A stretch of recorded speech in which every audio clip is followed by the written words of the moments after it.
90 meters down, sonar waves bounce back, distorted, shapes blur, and almost nothing on the seafloor looks the way it does above water.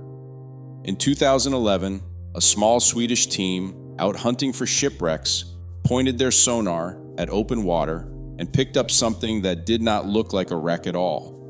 What came back on their screen kept the internet arguing for over a decade. On June 19, 2011, a Swedish exploration team called Ocean X, led by Peter Lindberg and Dennis Asberg, was scanning the floor of the northern Baltic Sea using side-scan sonar, hoping to find historic shipwrecks worth salvaging. Instead of a wreck, their sonar returned an image of something circular sitting on the seabed at a depth of roughly 90 meters, close to 300 feet down.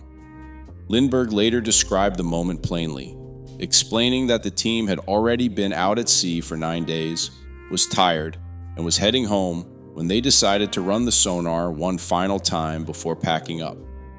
That last-minute pass across the seafloor is what actually produced the image. The shape on their screen measured around 60 meters across, close to 200 feet, with what looked like a raised rim, a flattened top, and straight edges that seemed unusually regular for something sitting on an otherwise irregular seafloor. Behind the object, the sonar picked up a long trailing mark stretching several hundred meters, which the team described as looking like a drag mark or a runway, as though something heavy had slid into place and come to rest exactly where it sat. Some early images also suggested a stair-like structure connecting to the main shape, and in a radio interview, Lindberg went further, saying that if the formation really had been built by someone, it would have to have happened tens of thousands of years ago, long before the most recent ice age even began. Lindberg, who had spent over 20 years diving professionally, said he had never seen anything quite like it. That single sonar image, grainy and difficult to interpret even by the team's own admission, became the seed of a story that would spread across the entire internet within months. Before this discovery made them briefly famous, Ocean X operated as a commercial marine exploration and salvage company, the kind of business that makes its money finding old shipwrecks and recovering valuable cargo still sitting inside them, from bottles of aged champagne to industrial materials worth reselling. This was not a paranormal research group or a UFO-focused organization looking for something strange. Their entire business model depended on being genuinely good at reading sonar data and identifying real wrecks worth the cost of a recovery dive, which is exactly the skill set that sent them out into the northern Baltic in the first place. That commercial background matters for understanding how this story actually unfolded. A team built around finding valuable, real objects on the seafloor is not automatically inclined to manufacture a hoax, since a hoax does not pay the bills the way an actual shipwreck full of recoverable cargo does. It also explains why the team kept returning to the site for years afterward, despite limited funding, treating it less like a media stunt and more like an unresolved lead they genuinely wanted to close out, the same way they would chase down any other promising sonar reading in their normal line of work. That professional context makes the story's next chapter, involving a formation nobody could definitively explain, feel less like a fabricated mystery and more like a team running into something genuinely outside their normal experience. What most casual coverage of this story leaves out entirely is that Ocean X's original 2011 sonar run did not just pick up one unusual shape. Lindberg later confirmed that the same pass also detected a second, separate anomaly sitting roughly 200 meters away from the main circular object. Unlike the first shape, this second one never produced a clean, readable sonar image at all. According to Lindberg, the sonar data for this second object was badly distorted by interference as the boat passed over it, leaving an image he compared to little more than pea soup, something a trained eye could tell was clearly not empty seafloor, but nothing anyone could confidently describe in any detail. the team made a deliberate choice not to widely publicize this second find, reasoning that a blurry, unreadable blob would only muddy a story that was already difficult enough to interpret with the clearer of the two images.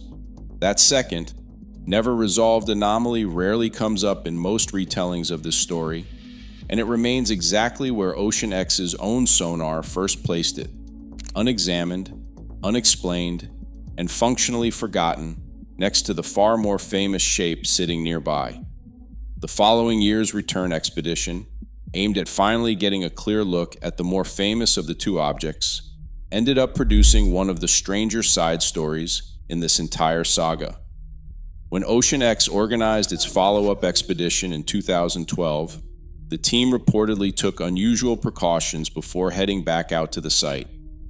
According to accounts from the expedition, Lindbergh asked his crew to maintain strict secrecy, worried that news of the anomaly's exact location might draw unwanted attention from nearby governments. The team is said to have powered down cell phones, GPS units, and radios, trying to keep their position untraceable while they worked. That secrecy did not last. Partway through the expedition, an unmarked black vessel approached the team's boat. It turned out to be a Swedish military ship, though according to Lindbergh, it never attempted to make contact or explain its presence, despite the expedition technically operating in international waters, where he argued the military had no particular authority to interfere. The encounter added yet another layer of intrigue to a story that already had no shortage of it, though like the electronics failure claims, it exists only as an account from the Ocean X team itself, rather than something independently documented by outside witnesses. What did get independently and verifiably confirmed came a few years later. In 2015, the very same Ocean X team located the wreck of a real historical vessel nearby, a Russian submarine named Sam that had sunk in 1916. This was a genuine, checkable discovery, matched against real historical naval records, and it demonstrated that whatever people wanted to believe about the more famous circular anomaly, the Ocean X team clearly did have legitimate skill at finding and correctly identifying actual sunken wrecks using their sonar equipment. That single confirmed find sits as useful context for the rest of the story, showing this was a team capable of real archaeological success, working in the exact same waters where their most famous discovery still divided public opinion. According to Ocean X, electronic equipment aboard their boat and on their divers began malfunctioning whenever they got within roughly 200 meters of the object, including cameras resetting and batteries draining faster than expected. Neither Lindbergh nor Asberg ever produced independently verified data logs, proving this happened in a way outside investigators could check for themselves, but the claim spread fast once journalists picked it up. Once that detail hit the press, the story escalated quickly. Tabloid headlines compared the object's shape to the Millennium Falcon from Star Wars, and speculation ranged from a crashed alien spacecraft to a secret Nazi military installation, tying into real historical facts about the Baltic Sea having served as testing waters for German forces during the Second World War. Online discussion pushed the theorizing even further over the following years, floating ideas ranging from a Cold War-era Soviet listening device meant to monitor NATO and Swedish naval movement, to a flooded megalithic structure comparable to the underwater rock formation at Yonaguni in Japan, to a landmark from an ancient period when Baltic sea levels sat much lower than they do today. None of these more dramatic theories came from professional geologists or marine scientists, and none of them gained any real traction beyond enthusiast forums and speculative blog posts. They grew out of tabloid coverage and online speculation feeding off one blurry sonar image and a handful of unverified anecdotes from the discovery team itself. Even Lindbergh, the man at the center of the entire story, pushed back on the wildest versions of it almost immediately, telling reporters plainly that the object was not obviously an alien spacecraft and was not made of metal. That single admission from the discoverer himself barely slowed the story down at all. Before we get further into the geology, if mysteries like this are your thing, subscribing helps this channel keep tracking them down. While tabloids ran with the alien theory, actual scientists who looked at the same sonar data offered far less dramatic explanations almost from day one. Charles Paul, a senior scientist at the Monterey Bay Aquarium Research Institute, suggested the object was most likely either a natural rock outcropping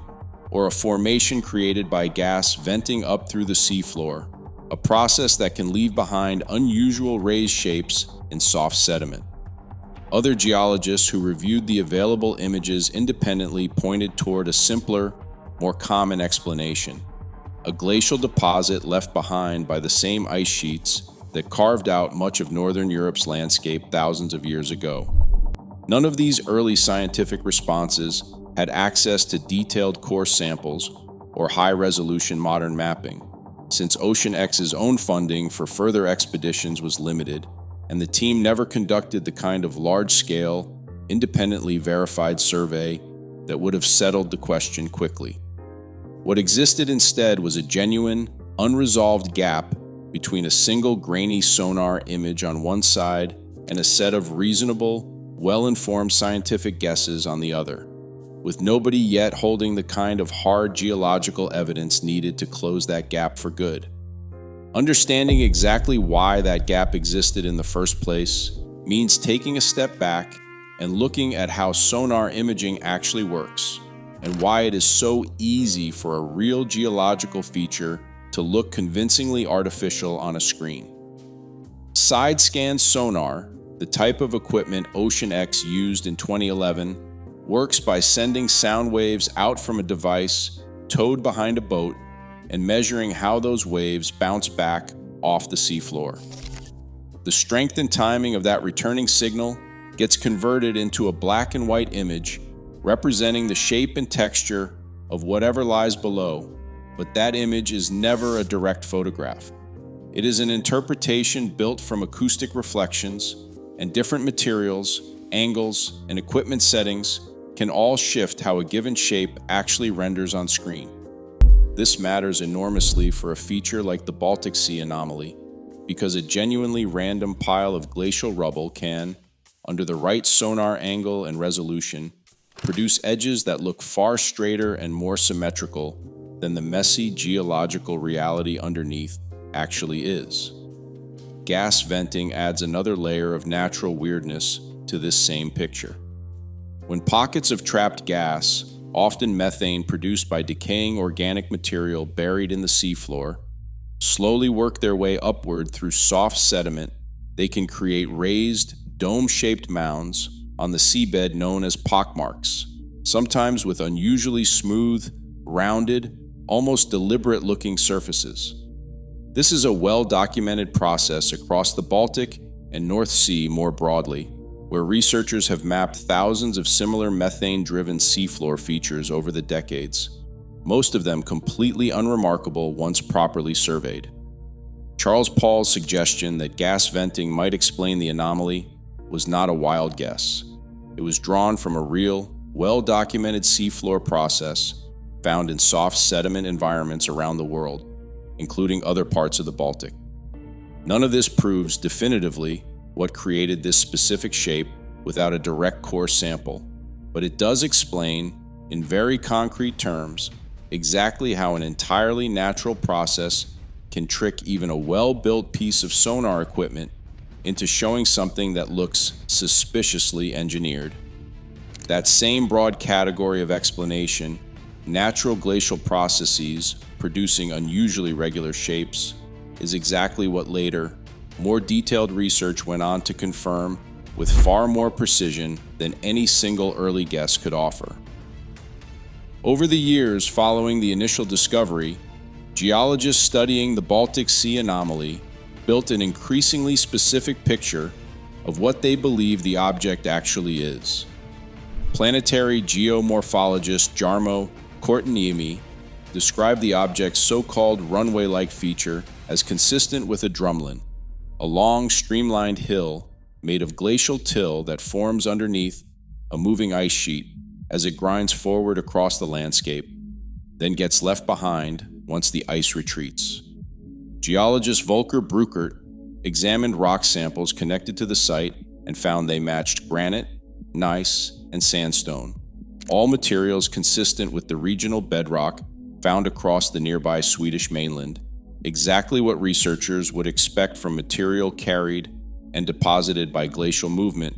rather than anything manufactured or extraterrestrial. This explanation ties directly into a well-documented period of Earth's history called the Weichselian glaciation, the most recent major ice age to cover northern Europe, which ended roughly 11,700 years ago. During that period, massive ice sheets pushed across what is now Scandinavia and the Baltic region, grinding rock into rubble, carrying it for long distances, and eventually depositing it as the ice melted and retreated. Drumlins form specifically when a moving glacier reshapes existing sediment or bedrock underneath it into a smooth, elongated mound aligned with the direction the ice was flowing, which is exactly why these features so often show the kind of long, straight, almost deliberate-looking shape that can fool an untrained eye on a sonar screen. Confirmed drumlin fields are common across Scandinavia, both on dry land where they are easy to walk across and photograph, and underwater across large stretches of the Baltic seafloor, where they are far harder to study directly. Similar drumlin belts exist elsewhere around the world too, including large, well-mapped fields across parts of Ireland and the northern United States, all shaped by the exact same glacial process and all sharing that same telltale, streamlined, almost engineered-looking form. Seeing how consistently that shape shows up everywhere. Ice sheets once moved makes the Baltic Sea Anomaly look considerably less unique once it gets placed next to its cousins elsewhere on the planet. That growing geological picture still relied on scattered samples and individual expert opinions rather than one comprehensive survey of the surrounding seafloor, and it took another decade before researchers finally produced exactly that. In 2024, researcher Jens Feldens and colleagues published a detailed study using high-resolution multi-beam echo sounder bathymetry, a modern sonar mapping technique far more precise than the equipment Ocean X had access to back in 2011 to survey a wide stretch of the Baltic seafloor. Unlike the older side-scan sonar Ocean X had originally used, which sweeps a single narrow beam across the seafloor from an angle, multi-beam systems fire out a wide fan of sound simultaneously and build a full three-dimensional map of the terrain below, capturing far more detail about depth, slope, and shape than the original grainy 2011 scan ever could. Rather than focusing narrowly on the anomaly's exact coordinates, the study mapped the broader glacial morphology of the region as a whole, and it turned out to be scattered with naturally occurring moraines and glacial deposits capable of producing sonar readings that look strikingly artificial at first glance, complete with unusually straight edges, raised rims, and long trailing ridges very similar to what Ocean X originally reported. For many geologists, this single study did more to resolve the mystery than a decade of individual sample analysis and expert commentary had managed on its own, because it placed the Baltic Sea Anomaly inside a much larger, well-documented pattern rather than treating it as an isolated, unexplained one-off. Instead of one strange object needing its own special explanation, the anomaly became one example among many similar formations already confirmed to exist naturally across the same general seafloor. That broader mapping still left one part of the original story completely unaddressed: the electronics failures that had done more than anything else to keep the alien theory alive in the public imagination. Unlike the rock composition and the seafloor shape, which multiple independent researchers have now examined using verifiable data, the reported equipment malfunctions have only ever come from Ocean X's own team, described in interviews rather than published in any measurable, independently checked format. No outside research group has ever confirmed a localized magnetic or electromagnetic effect at the site strong enough to explain camera resets or battery drain, and no follow-up expedition equipped with instruments specifically designed to measure such an effect has published results supporting the claim. Equipment failures on small research boats working in cold, deep, often rough open water are also, unfortunately, a fairly ordinary occurrence, whether caused by corrosion, loose connections, generator interference, or simple wear on aging gear that had already been in salt water for years. None of that makes for as exciting a headline as mysterious energy fields disabling cameras near a sunken disk, which may be part of why the more dramatic framing spreads so much further than the more boring and considerably more likely technical explanation ever did. With the sonar shape, the rock composition, and the electronics claims all addressed from different angles, the remaining question is simply whether anything genuinely artificial has ever actually turned up on the floor of the Baltic Sea, and it turns out the answer to that is yes, just not anywhere near this particular spot. The Baltic Sea floor genuinely does hide real, confirmed human-made structures, which is part of what makes this whole story worth taking seriously in the first place, rather than dismissing outright.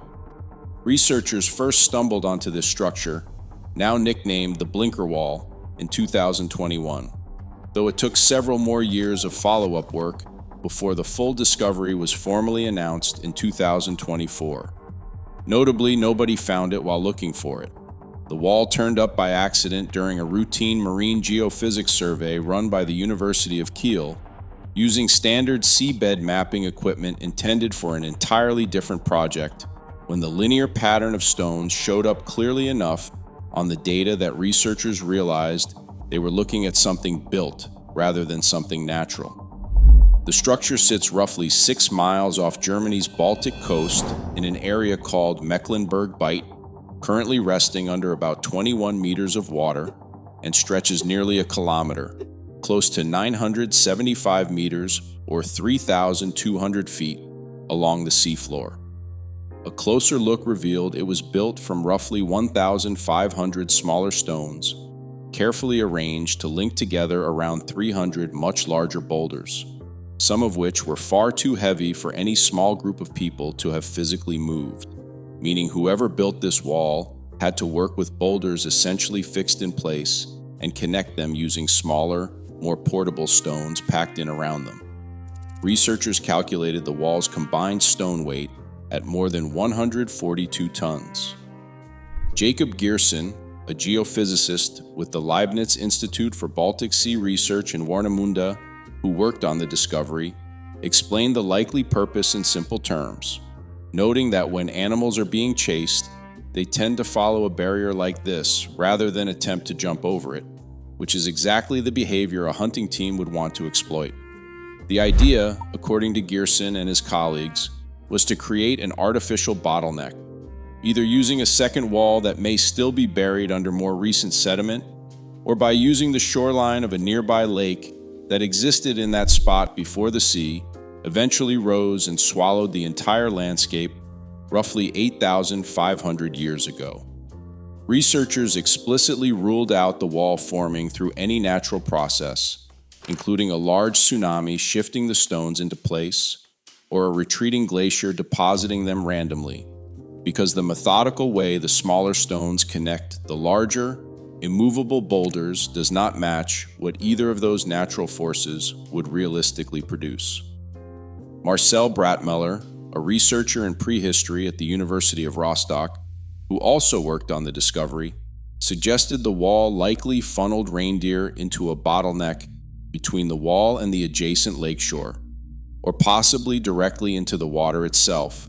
where Stone Age hunters could kill the animals far more efficiently than chasing them across open, unrestricted ground.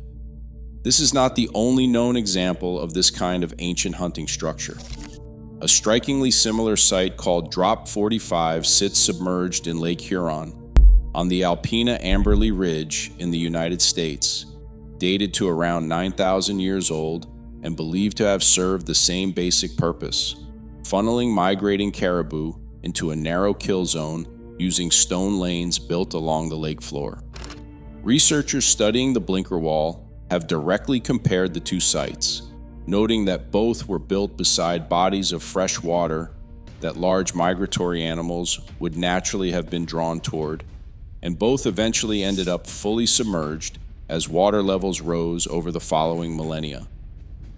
Scientists involved in the Baltic discovery have said they plan further underwater surveys, hoping to recover animal bones or ancient hunting weapons near the wall that could confirm exactly how it was used. And Gearson's team has also hinted at additional similar linear stone features elsewhere nearby in the Bay of Mecklenburg that may turn out to be more hunting structures from this same general period. That discovery matters here for a very specific reason. It proves the Baltic region genuinely was home to real human activity and real constructed features from roughly this same general time period, meaning the broader idea of ancient structures resting underwater in this sea is not fantasy or fringe theory at all.